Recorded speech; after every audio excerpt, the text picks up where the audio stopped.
Hello, welcome to week 7. Wow. I hope you enjoyed exploring trauma from a narrative perspective last week.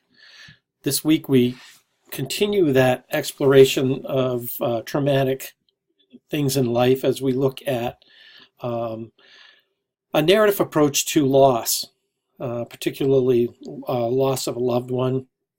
It could also extend beyond that. I focus primarily on human loss in this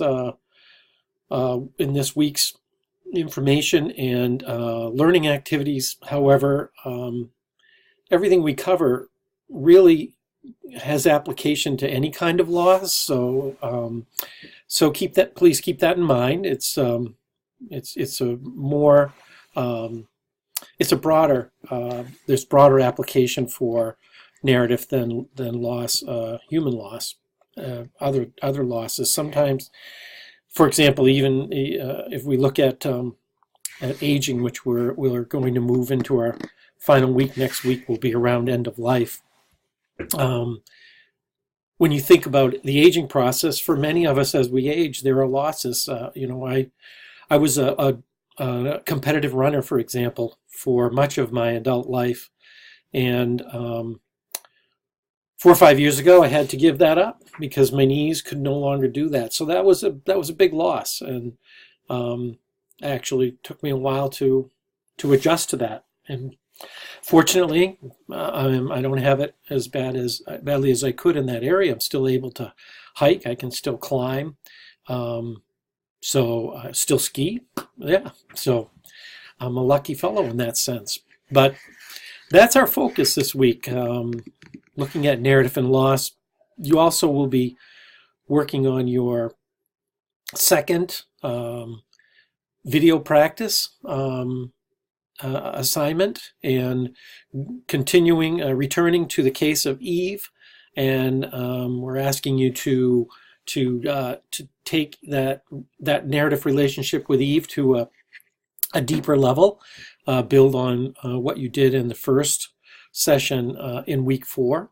So you can look at some of the options there. You may choose to look at a migration of identity with Eve, or you may choose to move into more deeply into remembering her story in terms of membership and who she wants in her story and who she doesn't want. You may look at other ways of thickening her story and the work that you did in the first videos, or any number of ways you can go with this second video. So enjoy it and give it a good, give it your best shot.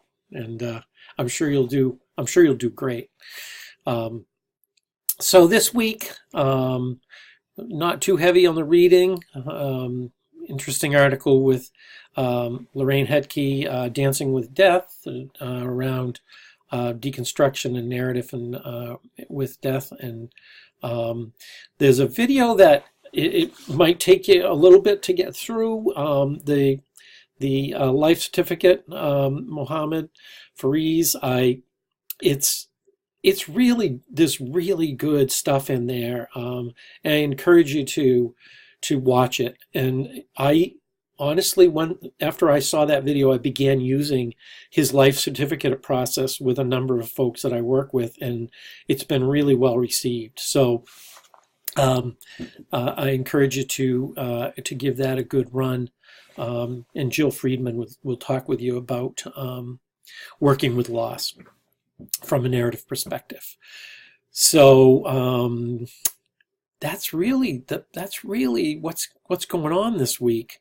I found narrative to be immensely beneficial to folks that are dealing with loss, and particularly Denborough's unique perspective of saying hello again and creating some way.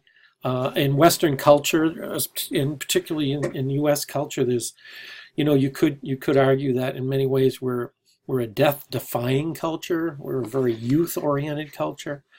Hopefully that begins to shift as we look at the reality that our demographics are changing, and it won't be too long before a lot of us are in this elder time frame of our lives with fewer younger people in society. And so hopefully there'll be some shifts there. But one thing that Denborough does really nicely is this notion of keeping connection with people that we've lost.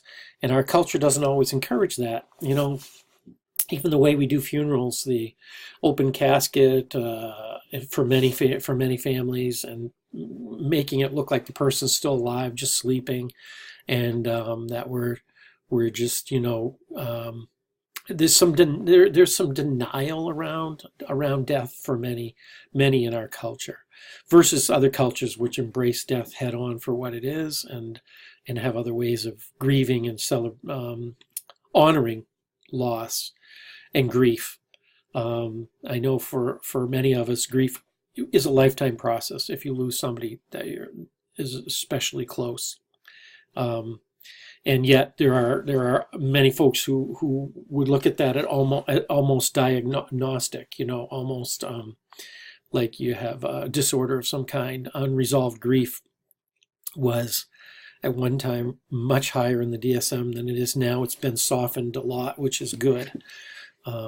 So yeah, I hope you get something from this week. And I really, I know I can speak for myself and other instructors in saying we look forward to your videos and giving you feedback on those. So enjoy, and I'll see you next week for our final week. Thank you.